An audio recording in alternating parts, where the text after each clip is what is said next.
This is Joseph Mendoes with another video for virtualsheetmusic.com.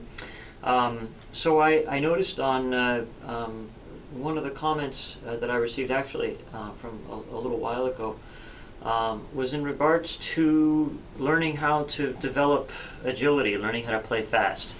Now I'm sorry if I addressed this partly in a different video already, but I'm going to go over this again because it's helpful to kind of understanding the problems with playing fast and with coordination between the hands.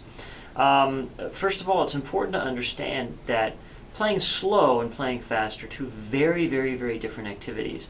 It's analogous to the difference between running and walking.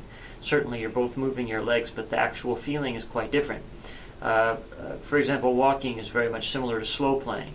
For example, you go slowly from one finger to another, and you feel the change of balance, especially when you're vibrating from finger to finger. You feel as you go back and forth that you really kind of settle into that particular finger, and then you settle into the next one, and vice versa. That's something that I think I talked about a little bit in the Swan video, the video I did for the that piece, The Swan, by Saint-Saens.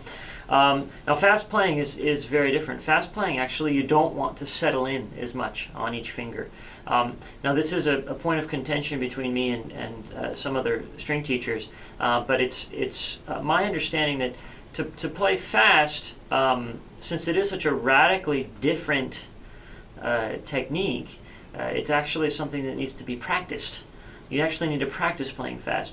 You see, the common way of developing agility, which personally I never found useful, was kind of notching the metronome up. You know, you start with a low metronome number.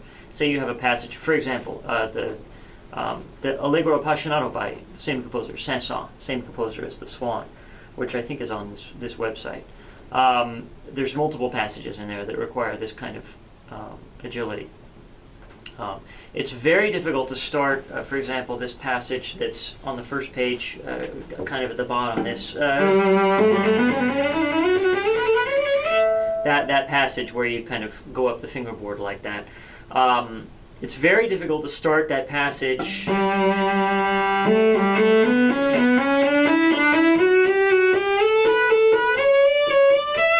as you can hear. You can almost hear the pounding of my finger, you know, because I'm making sure that the string's getting down and everything on each note.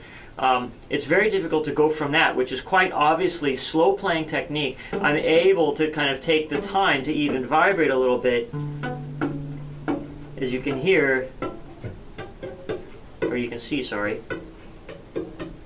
I can kind of take the time. When I'm playing fast, I can't take any time to do that kind of thing at all. In fact, I kind of need to stay hovering with my arm. And in fact, the third finger, if you could only see it, and it's really hard to see, the string actually isn't getting all the way down. It's only getting partially the way down. This is how you actually play, you know, fast, up to a certain tempo. You know, if it's a little bit slower than this, then it doesn't really affect this too much. But for this passage, then, you'll say, well, then how do I practice it? How do I practice it at the fast tempo? Well, this is what I always recommend to my students. In order to practice things fast, you have to practice them fast, but in small chunks. So, of course, once you've learned the notes, now you can learn the notes at a much slower tempo, of course. I don't expect you to be able to blaze through it, you know, right off the bat. But once you've decided, okay, I want to learn how to play this thing now fast, you have to actually pick your tempo that you want to play at that tempo, but play in chunks, play in fast chunks. So for example, that kind of thing I would break up into this. And then maybe dividing it not further, but clumping some of those together.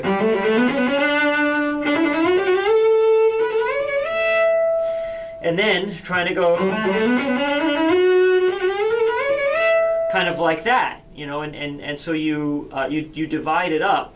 And I did this, you know, kind of quickly, and you'll see that you'll have to actually practice that to get good at it. But this is how you teach your fingers how to move fast. So you have to teach your fingers how to do this. You cannot derive fast playing from slow playing. They are just too different. I can't emphasize that enough.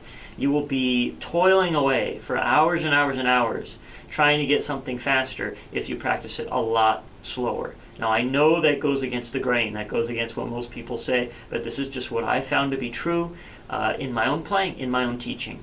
That's all I can really pass on to you in that way. So that's basically it in terms of fast playing. So anyway, this has been Joseph Mendoes with virtualsheetmusic.com. I hope you've enjoyed this video. Please leave comments down below, and I'll see you next time.